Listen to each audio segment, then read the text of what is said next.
আসসালামু আলাইকুম প্রিয় দর্শক। এই মুহূর্তে যেখান থেকে ভিডিওটি দেখছেন সকলকে সুন্নাহ অল্টারনেটিভ হেলথ কেয়ার অ্যান্ড রোকিয়া সেন্টারের পক্ষ থেকে আন্তরিক অভিনন্দন ও শুভেচ্ছা।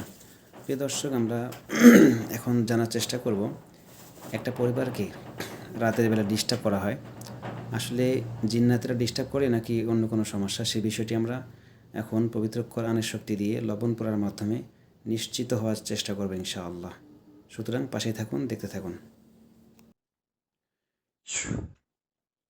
আগে অন্য লবণ একটু মুখে দেন, ওই যে লবণ আমি ফু দেই নেই ওই লবণ একটু মুখে দেন, এটা পরে মুখে দিবেন। আচ্ছা, ওই যে এখানে আছে লবণটা। না আঙ্কেল, স্বাদ নাই। লবণ বালুর মতো লাগে।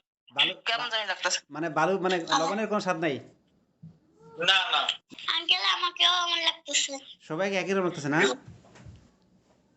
জি হ্যাঁ। জিনের সমস্যা। লবণটা যদি আপনার তিতা লাগতো বা অন্য কিছু, সেক্ষেত্রে ব্ল্যাক ম্যাজিক হতো।